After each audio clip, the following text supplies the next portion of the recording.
Hello and welcome to the Bearded Gamers podcast. My name is Dungeon Master Dan. And my name is Brentonian Curtis. Brentonian Curtis. You might also know that you share your name with a small island off the south coast of Italy. That is my Brentos. island. That is actually my island. That is the island. Wish I owned that island. Anyway, so episode 2. We've finally made it here. So what have we got coming up in the show? It feels like The Empire Strikes Back, episode 2. So what you're saying is this is going to be the best one. This is going to be the best one. And it's not going to get any better from here. That is. This is the one where one of us loses a hand. Well, I'll pray that doesn't happen. Or where we meet our father. Yeah. Oh, my father. So what have we got coming up in the episode, mate? Alright, so this one we're going to be talking about games nights. Just sort of a loose focus on games nights, and then do a deep dive, as we like to say on the show, where we talk about the boys vs girls games night. Yeah, this is a cool games night that I put together. Loads of girls be loads of boys, basically. Yeah. What else are we going to talk about? Haven't played it in ages. For this episode, we're going to talk about Rum and Bones. Love that game. It's a really, really good game, actually. I love the models in it. But we'll talk about that later on. And then what else have we got? And then we're going to wrap up with a pretty little bow with the old Kickstarter. And then just projects. Yep. And a little wind down at the end there. Wind down after an exciting time. Excellent. Looking forward to it. So that brings us to our first segment, Games Nights. So Games Nights are really important to me. Yeah, because we all have a love of tabletop games, and games nights is the opportunity to meet up with your friends and play those great games that you've been buying. Yeah, totally with that. So what we wanted to sort of talk about was different types of games nights that we've done,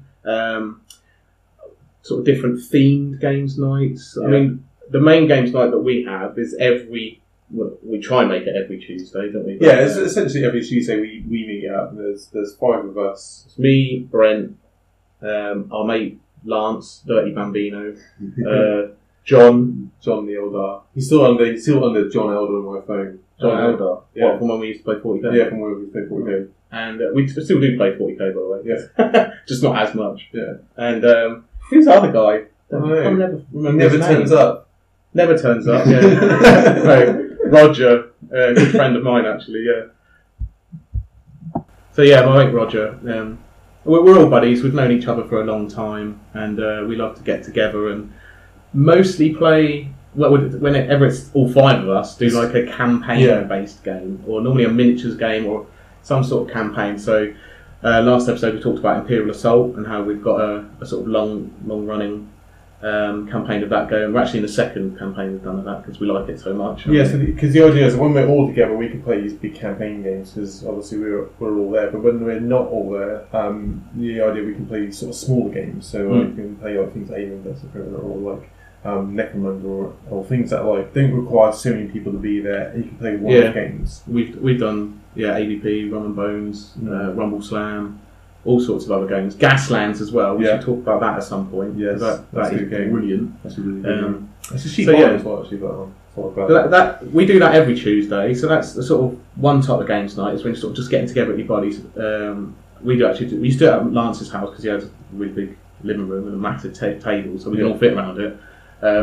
I've just got a new house and I've kind of set up a games room. Yeah, and it's really nice sort of style games room because you've gone for the room you've got is quite a good size for it. It should be the master bedroom, but it actually isn't. Somehow I convinced my wife to turn the bedroom, the biggest room in the house, into a games room, and she's bless her heart, is actually not too bad about it. Yeah, but she's pretty cool about that sort of thing, so that's fine. It's true. So the other games nights that I do is I actually go to my local gaming shop. So a friend of mine, Andy, he runs his own little sort of wargaming store called Wild Storm Games, and that's in Great Yarmouth, where it's a little town sort of close by. We're going to get some sort of promotional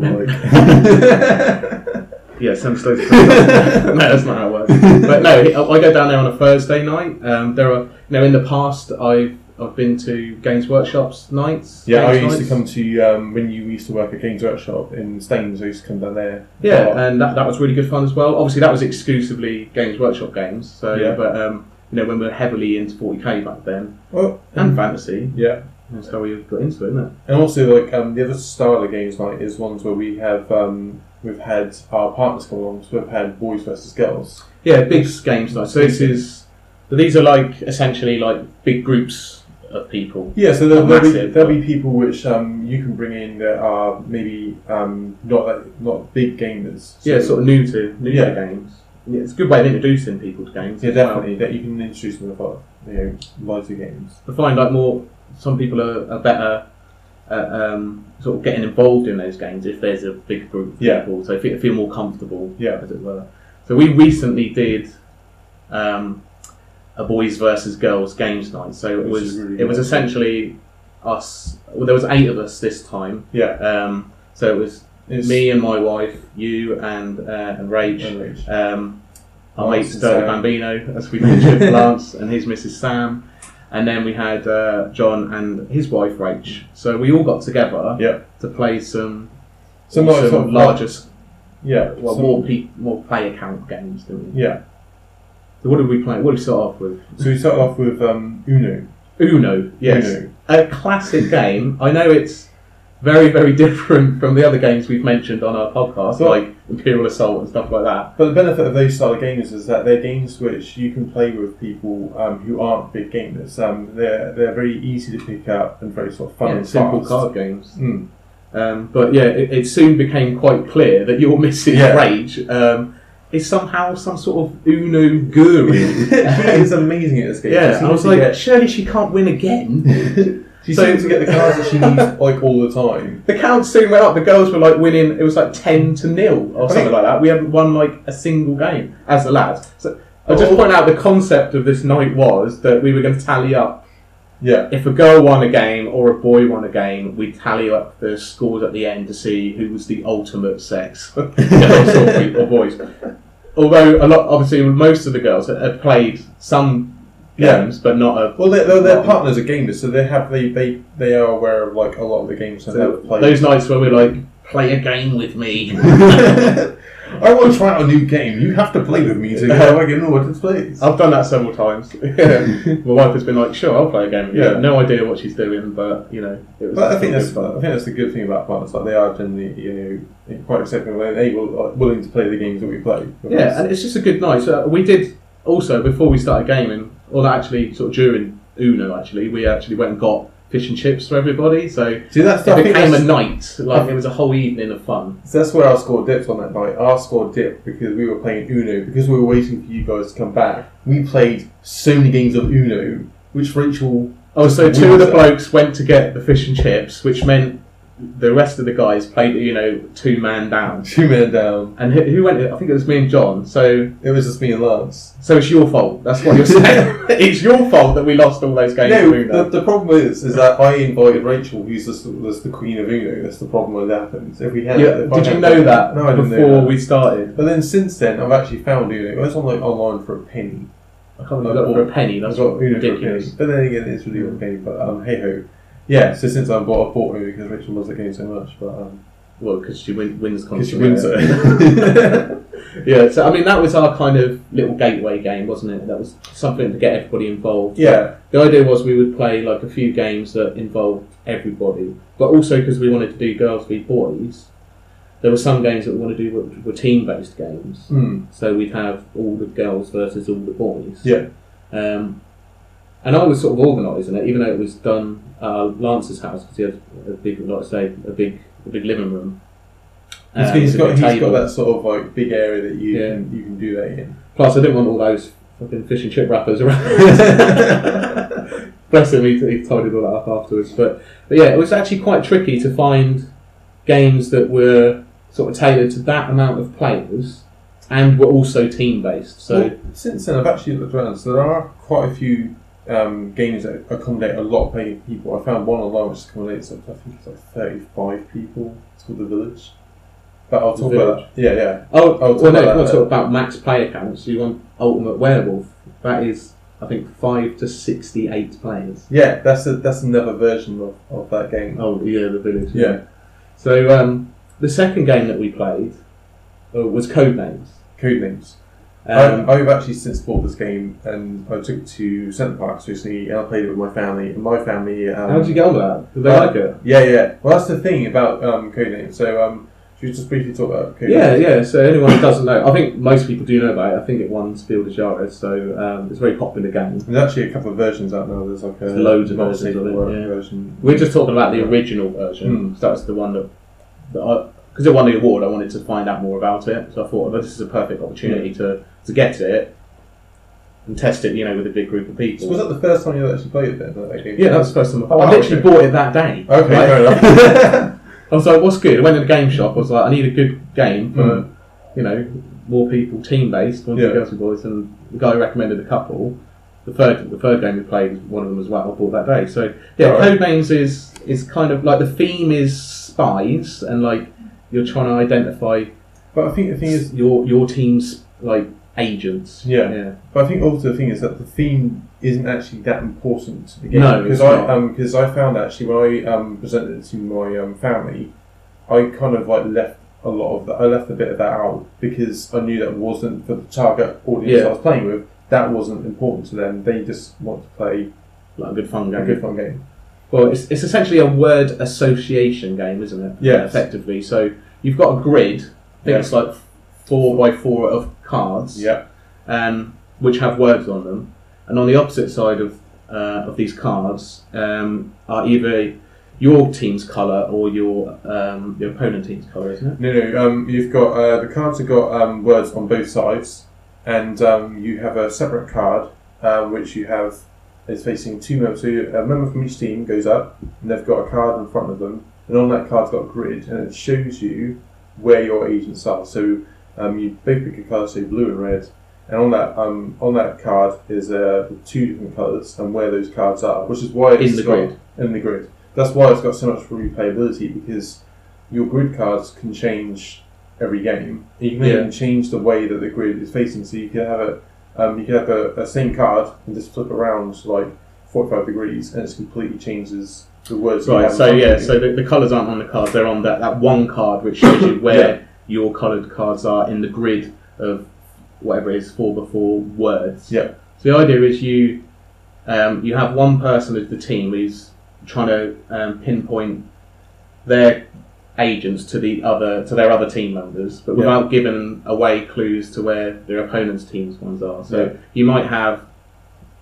two words which are both your team, which are maybe octopus and whale, and you say fish 2 to give them a clue as to what cards are actually their colour, and they might go, well, an octopus is, maybe a fish. A whale actually is not a fish either, so it's actually a mammal, so I'll probably balls that up completely. But if you've got someone like with my logic who's gone, well, actually, he must mean those two. Well, this is a fun thing. Okay, so at Centre Parks, I had two words down. I had apple and bow, and my clue was William. What? 2. I know it's really far out there. My thinking was William Tell. He shoots his son's apple off the head. But that's the thing, though. That's what I was thinking in my head. I knew it was outstretched, and my girlfriend looked at me like, "What?" And even after I explained to her, I said, like at the end of the game, because you can't explain during the game. Like you can't go. Oh no, you can't. You can't. Otherwise, you give it away. Exactly. You have to wait until the end. And when I explained to her the end, she was like, "How am I supposed to get that?" Well, it's about knowing like who you're playing with. So when we did obviously Girls v Boys, like we all have like a similar sense of humour. It's probably a bit too much potty humour, isn't it? Really? Yeah. So, and the girls have their own. So it was probably quite a good mix and made it quite hard for the girls to get our clues and vice versa. But who was it? We had one guy on our team, I think it was John, who just couldn't grasp the concept of the game at all. Yeah. And he'd go, he'd give us one clue for one thing, and we're like, John, this is not working. We're only getting 1 point per turn. We need more than this. So that's the thing. Is like whoever goes first, they've got more agents to find than the other opponent. They've got one more agent to find, and you essentially say a word and then a number, and you can associate the word you say with as many as you want. So you could say fish 8 and hope that they get all the words that are on your side. Yeah. And if they're like somehow loosely connected by the word fish. Yeah, exactly. But the benefit of choosing more is that you get all your guys first. If I say 1 and the opponent says 1, you never get the other person. You're never going to win. You need to get ahead on points. Yeah. But the other thing that's cool is the fact that in amongst all your agents, there's also civilians, which are basically duds. So if you get that, then your turn's over. So if I say fish 3, and they say one that wasn't the octopus or the whale in the previous example, then if it turns out to be a citizen, your turn's over. There's also, isn't there an assassin? An assassin, yeah, the black. Which I think because if you get the assassin, your team instantly loses. Yeah.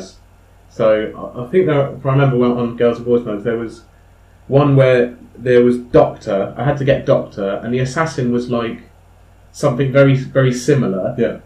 And I think the clue I gave was only 1, because I think we only needed the 1 point to win or something. And I said syringe. Yeah. And somehow the assassin was in my mind, syringe and Doctor are go hand in hand. But I can't remember what the assassin word was. But it was obviously, I think it might have been needle. Actually, well, yeah, it was needle. Yeah. So they were like, well, needle and syringe, they're both pointy, sharp objects. And I was like, no, Doctor! Doctor gives out the... And then they got the assassin and we instantly lost. I was like... Well, that's the fun thing, is that's just my thought behind it. Yeah. It's obviously not the same as everyone else's. Exactly. You can be sat there at the top there and you're thinking okay, I've got to associate these two, I've got all these words in front of me, I've got to associate these two words, and they're not very well connected. And you look at it and you go, okay, water 2. And then someone else sits there and goes I had one time I said it was like hot, and there was 2, and someone's going well, Venus, how far is Venus away from the sun? Why is this even a conversation?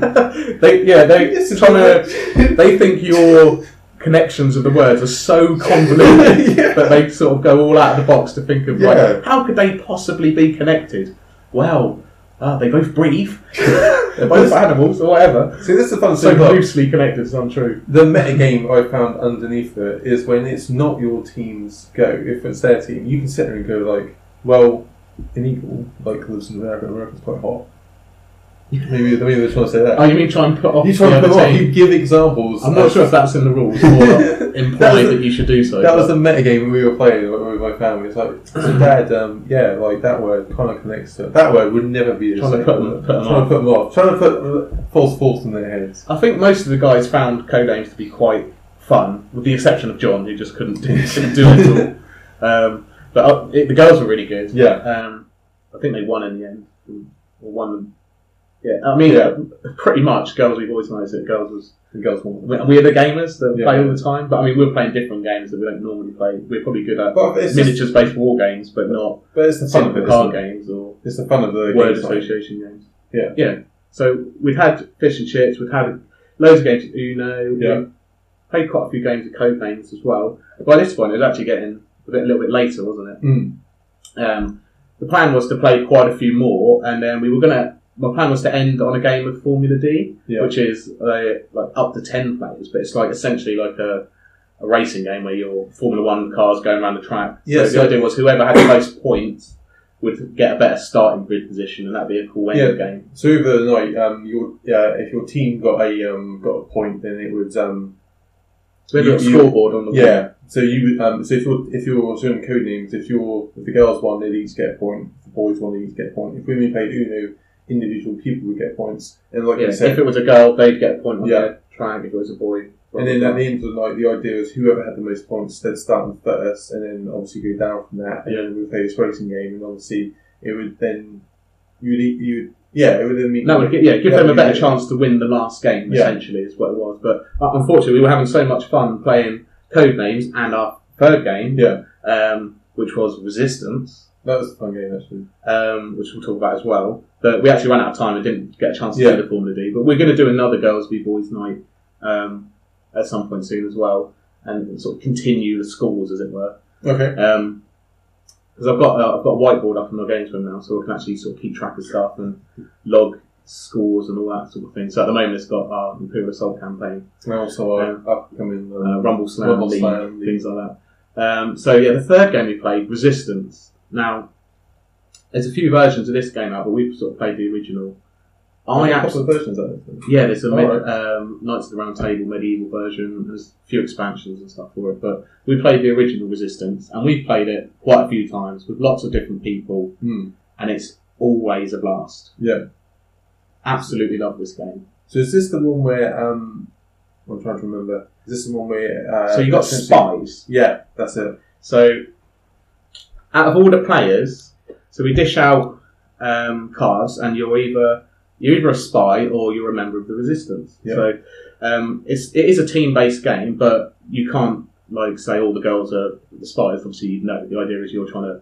find out who the spies are. So we just said if a girl is a spy and she won, they get it. If you go and avoid both spies, so both get a point.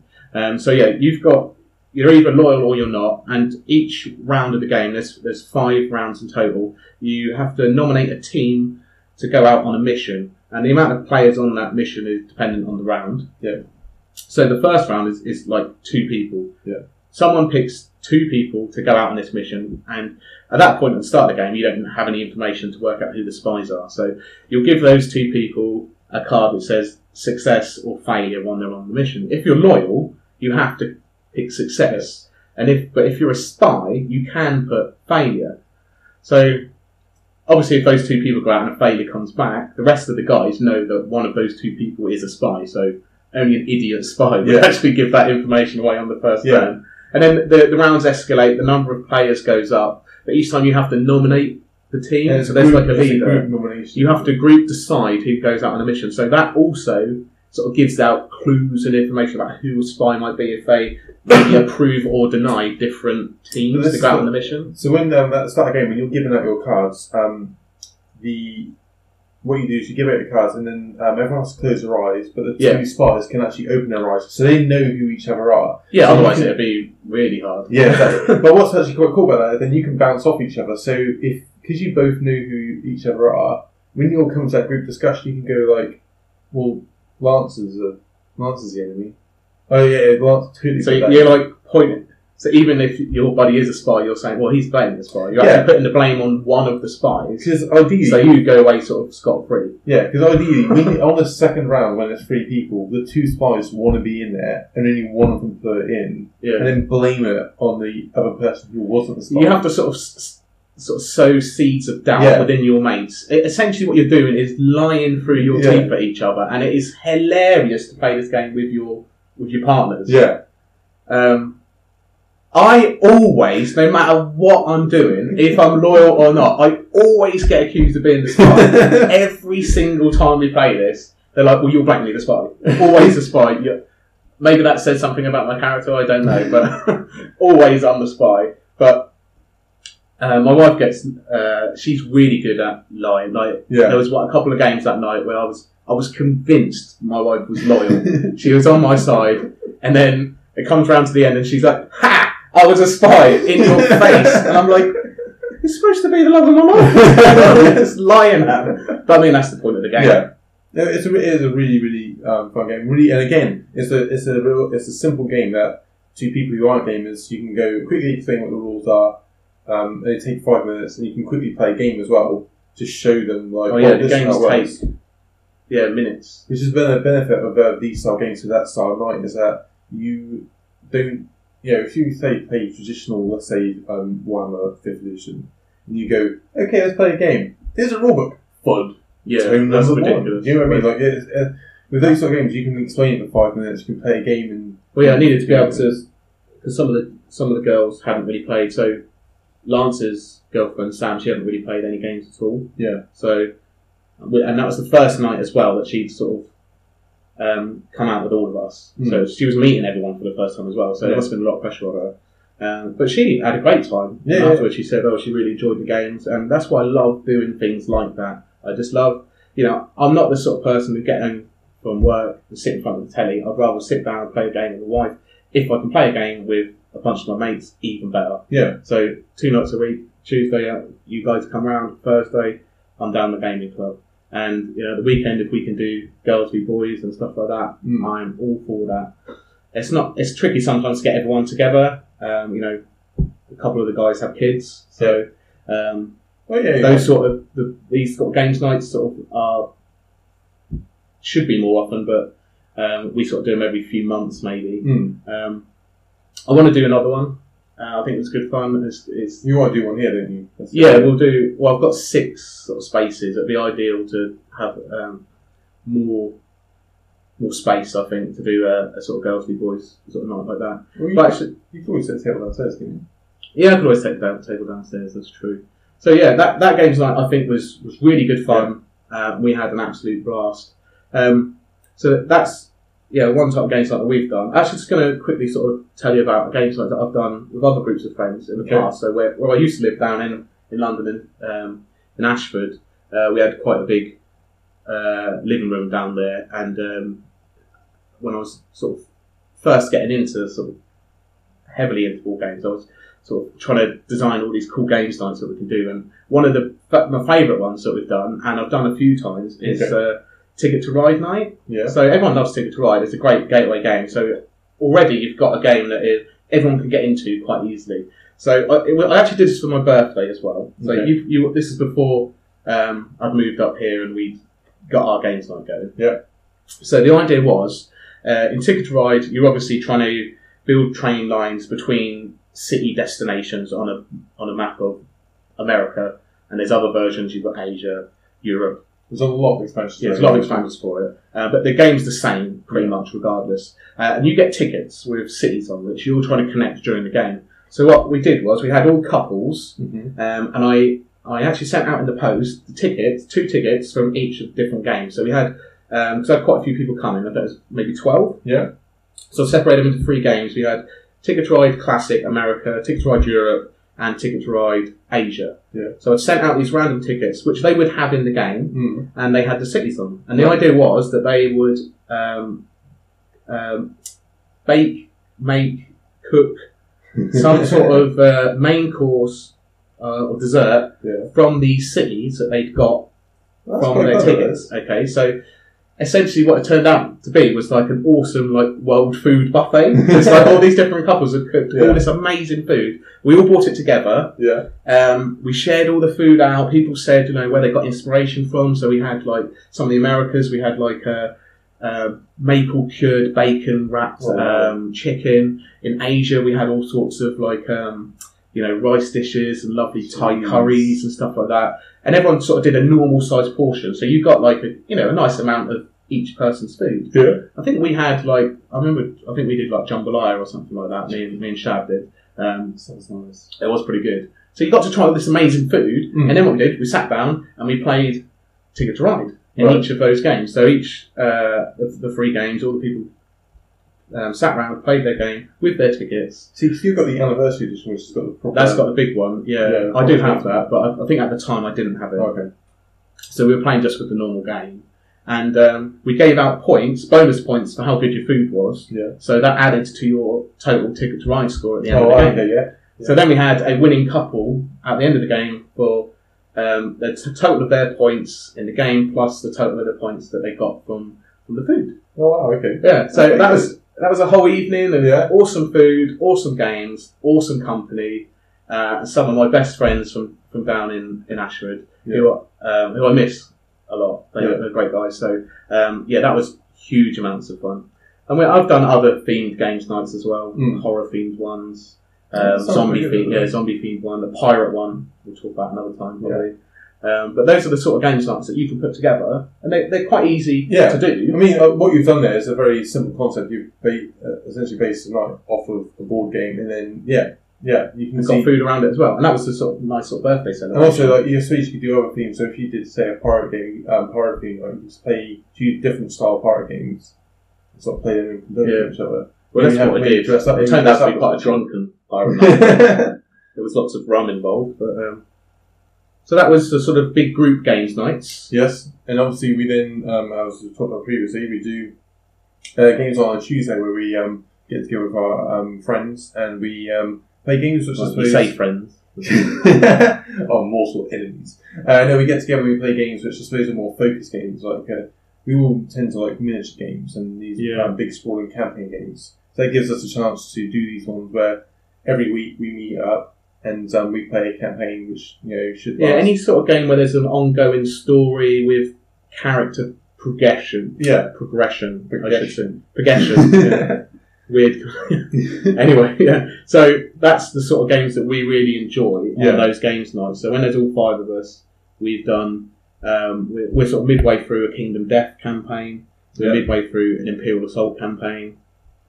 We try not to start new campaigns halfway through, but ideally we like to start a campaign, work our way through it. I mean, there will be some people, you may get the odd week where people don't turn up this week and play other games, which then stops the fatigue, because if you play the same game... Yeah, that's right. It breaks it up a little bit. Yeah. So, we don't want to get sort of, balls deep in a game too much. Yeah. So, where we're at the moment. So, we've done Imperial Assault a couple of times. That seems to have gone down. Are we on our third campaign now? No, it's actually our second campaign. So, we're doing... I know we talked last time quite a lot about Imperial Assault and how much we loved it. And it seems that all of the guys really loved it. So, like we said, the campaign is 1v all. Yeah. So, I am the campaign runner. I'm the Imperials, or in this case, it's Jabba's realm. So, kind of playing Jabba, the Imperials, and all that kind of stuff, which is great. And then you guys are... Yeah, we are the plucky heroes, or a bunch of misfits, depending how you want to see it. I've seen to have played characters which are just outside, that you sort of think, why are you even here? Why? There are lots of characters in Imperial Assault that are very different, but the reason we love it is the story-based aspect of it. Week to week, we know that there's an ongoing story. Yeah. You've got those characters who are leveling up, they're getting new skills, I think they're getting more powerful. It's the progression, the fact that you have this character and they get better as you play, sort of thing. Yeah. And I suppose that's sort of the difference between that and Kingdom Death. Kingdom Death, you still have the progression. It's just a different style of progression, I suppose, which is actually interesting. Because a lot of games with progression in them, you tend to have a character, they may die in a mission, but then the next mission they come back and they're back to full strength, sort of thing. Yeah. And you have, essentially, your character starts off here and he gets better and better and better and better and better. Kingdom Death is, it sort of has that, but you has that. A group rather than individual. Yeah. But your guy can actually get worse. Far worse. True. You can actually die. If your character don't dies get too attached in one mission, that is it. If he gets a broken leg, it's a broken leg. It's not just a case of he's alright. Yeah. No, love that game. We'll come back. We'll talk about that in another episode as well. But anything with the story sort of aspect to it. So our longest running campaign that we used to play back in the day was obviously War and Bones, which we want to try again. And that was the first game that started us off, because as I was saying, obviously only recently that I've moved back up to Norfolk and we got our games night up and running. And the first game that we sat down and played together was Warhammer Quest, but Silver Tower. Yes. And Shadows over Hammerhand. But we have also in the past played original Warhammer Quest. Oh yeah, of course. Yeah. But that was before, I moved down to London, so that was quite some time ago. That's why we want to get back into that in one games night. Yeah, because we want to be able to do episodes where we talk about these other style of games. But what the benefit of these style nights is the fact that you can have these focus nights where you go, let's play this style of game, that you can guarantee week on week that people are going to be there to play that style of game. And then you get the odd week where one person can't make it, and we'll play a different game. So we recently played Alien vs Predator. Yeah. Rum and Bones as well. After we talked about it last episode, we were like, well, let's get this out a few times. So I haven't played it in ages. It's actually part of that night that we had. So it was me, Brent, and a couple of others, but we'll talk about that soon. So that's what we get up to on our Tuesday night games nights. And then the other sort of games nights that obviously that I get involved with is at a local. As well. Yeah, I mean you have, totally. Is your local friendly game store. So I think traditionally we would have gone to places like Games Workshop because for us anyway, for particularly miniature style games, that was the ones that. Yeah, I mean that's where it all sort of began. So the idea is that you go to these stores and you can play. You can play a variety of games at these stores, but it allows you the benefits of these style nights is that it gives you the chance to play games with new people. Just which is interesting because when you play with the same people, like if you particularly if you're playing things like Warhammer and 40k where you've got an army, you've got a tactic, it's like you kind of pick up on the patterns that people tend to play at. When you play with that's true. People, you get a chance to it's like a new experience every time. Exactly, and especially with some games like I mean 40k is a good example for this. Like I can play some with say Dark Elder, and I might, but, you might play against me, but then you might go to a store and play against another Dark Elf player who's had a completely different outlook on the Well, game. they'll probably have different tactics, different army, different everything. That's the beauty of playing new people, is it mixes it up a bit. You don't know what's going to happen. You've got different tactics, different style, and meeting new people, branching out, and that meeting new friends is obviously good fun as well. It's also a good chance to play games that you wouldn't be able to play, because obviously in your small... Or games you haven't bought. Yeah. Like, people bring to these games nights, like, games that you've never probably seen or heard of. And there are a lot, and also, talking about a games night I went to recently, it might also make you play games that you would never normally consider playing. Sorry, Brent just spilled his drink everywhere. All over my gaming table, I might add. Anyway, yeah, you might play games that you probably wouldn't buy yourself, or it's a chance to try games that maybe you've wanted to try, but maybe they're quite expensive. You didn't want to commit to buying, straight away, or you wanted to try it out. So recently, I played a game, which is at one of these games nights, which one of the guys brought along. I was like, sure, I'll play. I didn't have any plans to play anyone else. Sometimes I make plans. Maybe tonight I'm going to play Legion against one of my mates. He's sort of challenged me. I haven't played him before, so it could be interesting. But this game that Gary brought along, I can't remember what it was called. It had some weird foreign name, and it was like one of those Euro-style games where effectively you're running a little fishing village, right? And the theme, Jesus. Yeah, the theme. You're running a little fishing village. You've got your own player board. There's village elders that you've got to appease by going out, sending your boats out to get fish, to then feed them, to get different abilities, to buy plots on your land. You can chop down forests on your plot to build more buildings. You can build new ships. By chopping the wood down, you can build new ships, which yields you more fish. That game sounds awesome. No, it was alright, it was good fun, but that's not the sort of game that I normally play. Yeah. And I wouldn't buy either. But because it's such an obscure theme, it's a bit like those games like Caverna or Agricola or Coca-Cola, as it's known in our house. No, Agricola, I think is how it's pronounced. I may be wrong, correct me.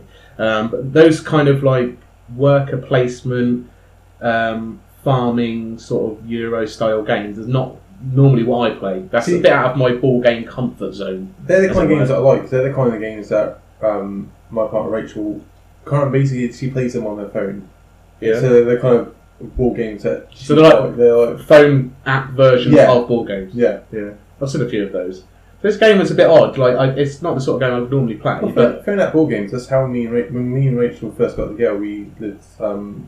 Obviously in these my houses. We got the ticket to... Yeah, you didn't move in straight away? I know. It's what are we living in?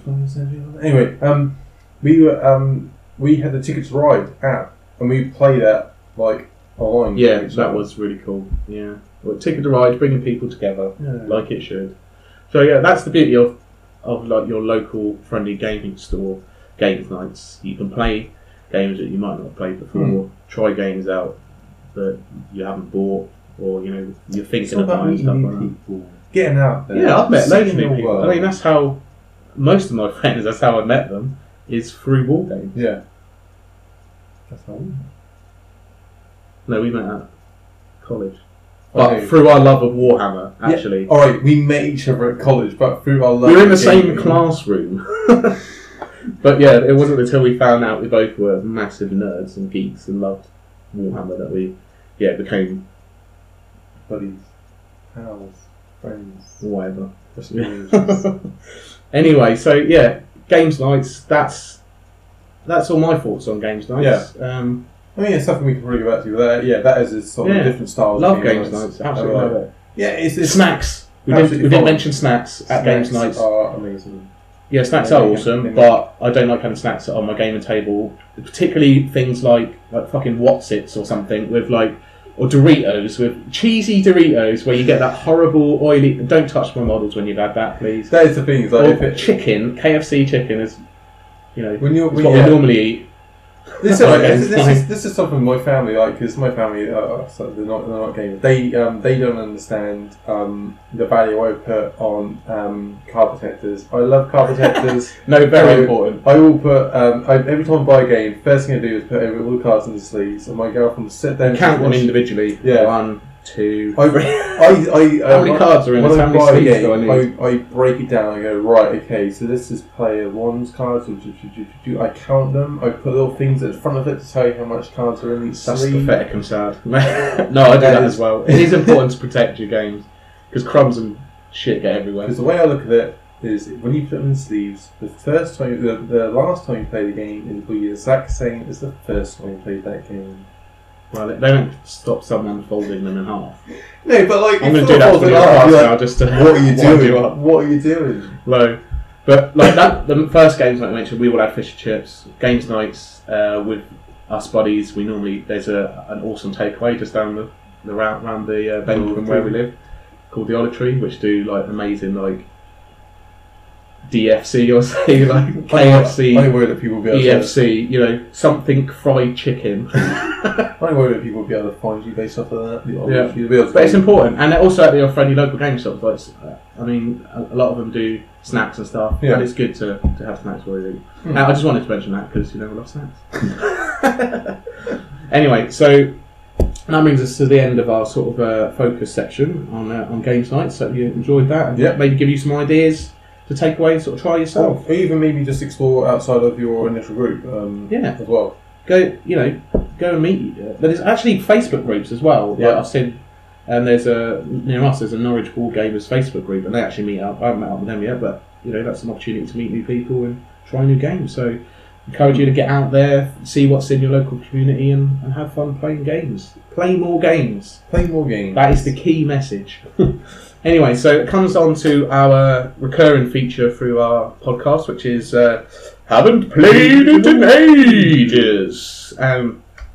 Last time we played Marvel Legendary, and we talked about Rum and Bones, how that kind of sat, at least a good 7 or 8 months sat at the bottom of a box in storage, for me anyway, because we were in the transition of moving house. So we just didn't have the opportunity to play it. That was... Well, Rum and Bones is a game I've not played. You hadn't actually played it. So I got it originally, the second edition on Kickstarter.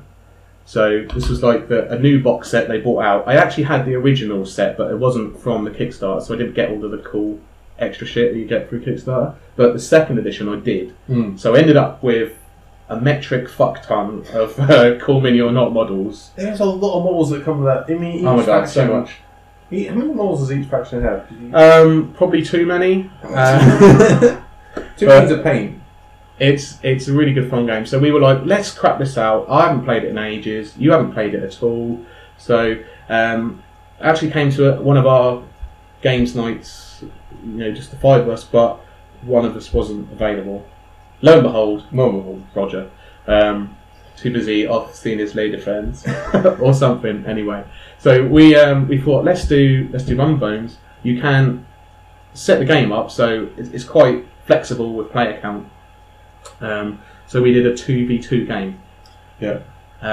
So the game itself, I've heard this sort of floated around a lot. It's based on MOBA style games. Now you're all sort of more into your video games than I am.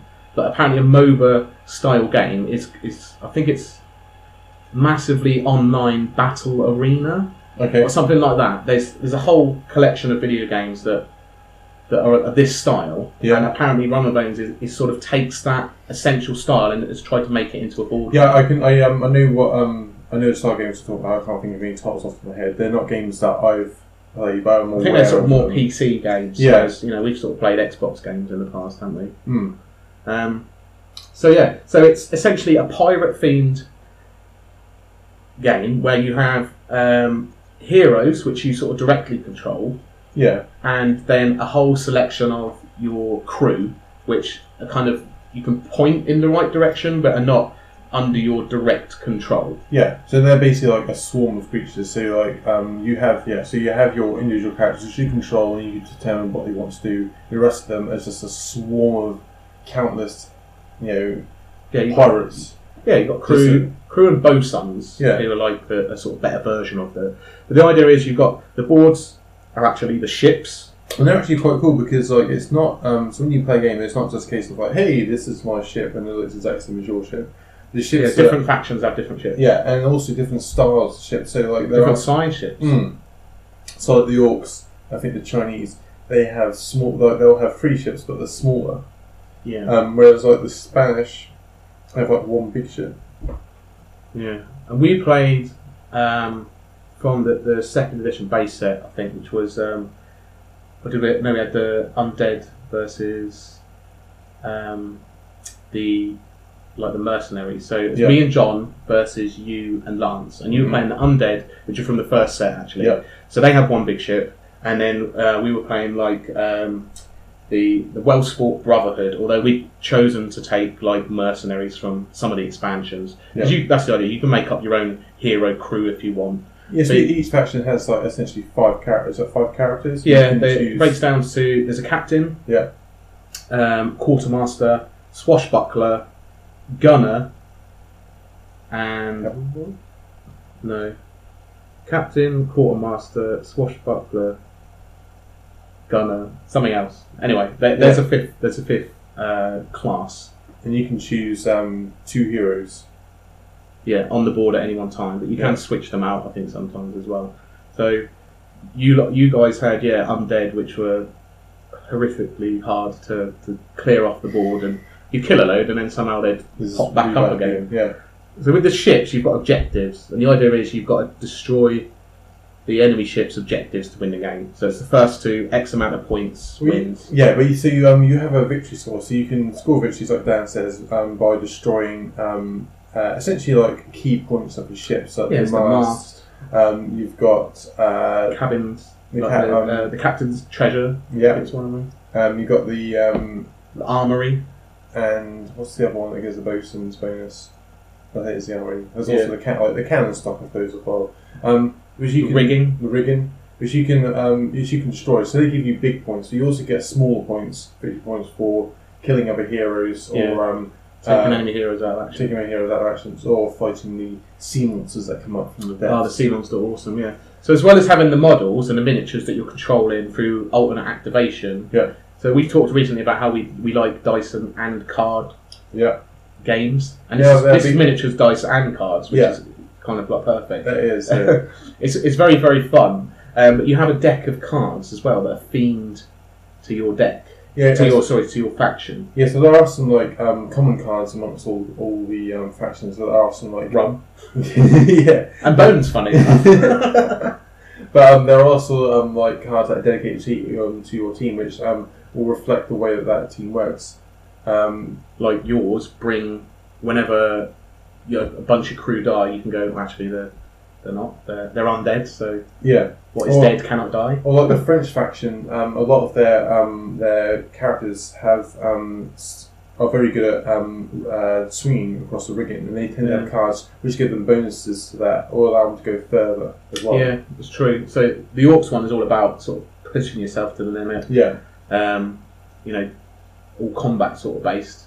Because we were playing the mercenaries, it wasn't really themed too much to what we were doing, because our group was kind of a sort of mishmash, but you could really see in yours how the undead really worked, and it was all based on resurrecting the crew and keeping the masses of skeleton hordes like charging across. And it was a very, very close game. So the other thing that's cool about the Tide cards, they're called, is some of them have a kraken symbol on it. Yeah, so the little squiddly diddly little symbol up in the corner.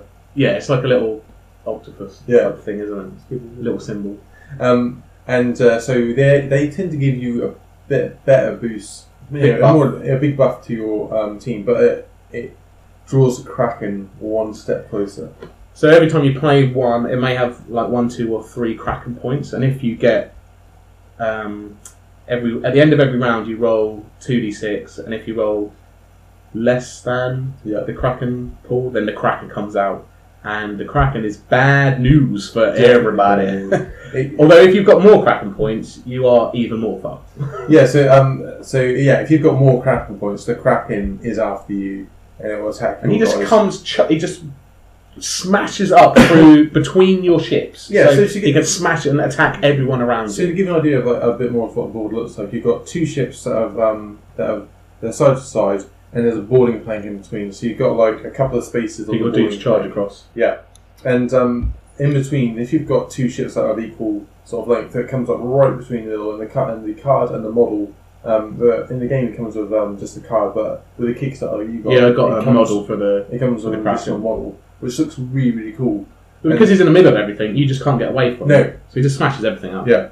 So but you can also kill the Kraken, and it's part of getting victory points to win. And that was that other game that we had, me and you. I remember this. I was like, fuck's sake, it's so annoying. Basically, I had my big. That's the other class as brute. Right, so I had my big brute. At this time I was playing the Deep Lords, who are all fish-based people. And I had Ishmael, who is a whale, obviously. Ishmael the whale. Anyway, I pumped so many cards, and the Kraken had already come up, so playing Kraken cards wasn't really a bad thing at this point. I can't summon a second Kraken, there's only one. So I was like, I'm going to play all these cards, I'm going to buff him up, make him this super hard whale dude. He literally, like...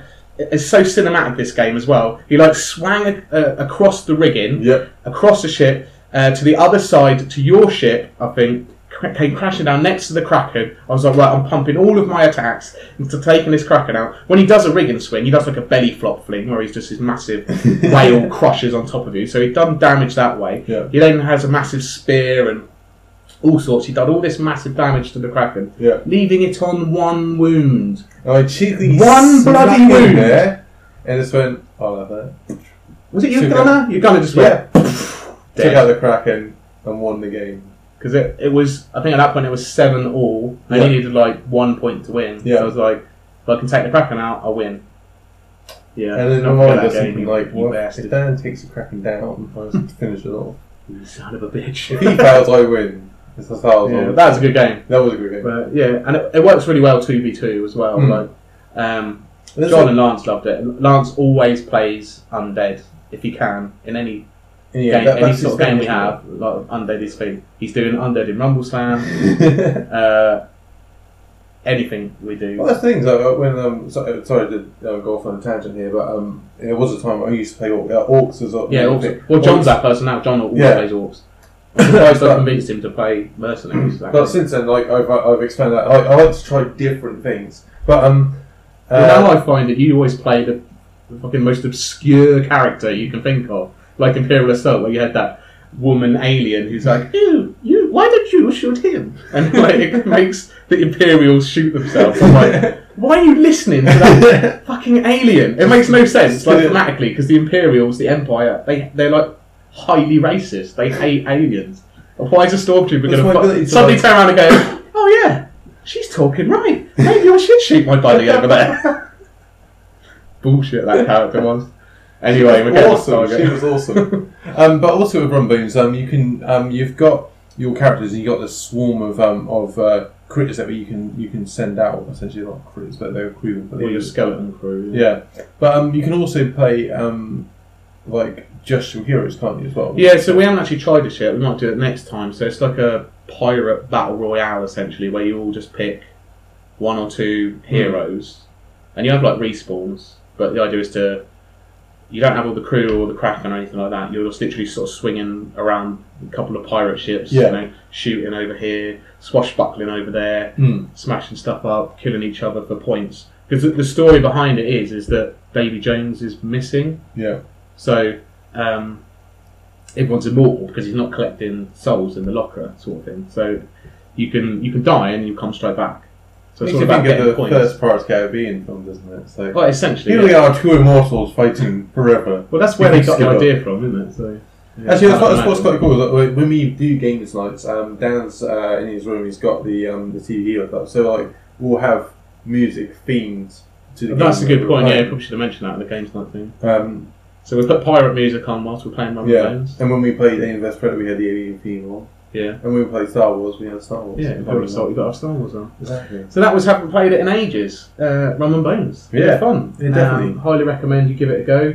Like I say, there's so many factions and expansions out there. We're probably going to get some more. So and again, I think the benefit of that side of games is not to it's not a big game to buy into. Like if you wanted to play it with other people, you could just buy your own faction, and your faction comes with all the models you need, all the cards, dice, and as long as someone else had the starter set, you'd be fine. Yeah, so it's not that's what the rule book. Yeah. You're absolutely fine. But we'll come back to Rum and Bones because we want to try and do a campaign. So I've written some rules, sort of play test some rules to make it into a kind of story-based campaign progression sort of system. So we'll see how that goes at some point. I think we can go. We can talk about that in depth with the full campaign with it. So I think it's a really good idea. So it should be fun. So so let's have a quick chat about Kickstarter. So last episode, I mentioned that I had one to go and pick up, and that's always the exciting bit, isn't it? I know we back Kickstarters, and it's like Christmas. Yeah, and months down the line, you're like, you've probably forgotten about it. And this one took a particularly long time. I remember got to around a couple of weeks ago, got the email. Terrain crates arrived from Romantic Games. Let's go check it out. So the packaging was really cool. It came in actually like a crate. That's pretty cool. Yeah, I like it when people put a bit of effort into their packaging. Yeah. And like I said last time, it's essentially all sort of dungeon based stuff. But I also at the same time got an email recently to say that the Song and Ice and Fire miniatures game by Call Me or Not was going to arrive soon as well. So hopefully next episode that would have come. We can chat about that. Yeah. And the terrain crate that I got, one of them was called the Battlefield crate, which was essentially, I sort of picked it up on a whim thinking, maybe I can use the stuff in it for something down the line. And it essentially was like, rather than being all the dungeon sort of stuff, like that I'm going to use for One Quest, it was like stone walls, hedges, big sort of spiked traps that you put in, at the front of the battle line sort of thing. Okay. It had like tents and a campsite, sort of quite large tents, and then sort of smaller sort of man tents. And I thought, perfect! I'm going to make some little sort of terrain campsites for the different Game of Thrones families. Okay, yeah. So I'll put some pictures up when they're done on Instagram so you can see them. There was loads of cool stuff in that. There were also loads of little just sort of scattery bits of terrain, like crates, boxes. There's like a horse and cart, like a big bundle of like sort of food stock and stuff. Like trays of potatoes and sacks of apples, that kind of thing. Little rack tokens, like bits that you could put around. So I think it's going to look really cool. That sounds when really it's done. But I like that. Like you've got these companies which will go out there and they'll make these like really great looking games on it. But there's also small companies that go like, hey, like we're not going to make your game, but we'll make you additions that you can use to make another game even better. Yeah. So what have you seen on Kickstarter that you really thought was cool? I know last time you said you backed Nexus. That's all gone through now. Yeah, Nemesis. Was it Nemesis? Yeah, so I'm back Nemesis, and I'm kind of like new to Kickstarter, so it's all rather interesting to like go on the community page. Like, so they sort of said, it's going to be like 2-3 weeks, and we're going to update you, and like I think that's inevitably what happens with all of them. Yeah, they take longer than what they're going to do. Yeah, which I appreciate, but it's interesting to sort of go to look at it.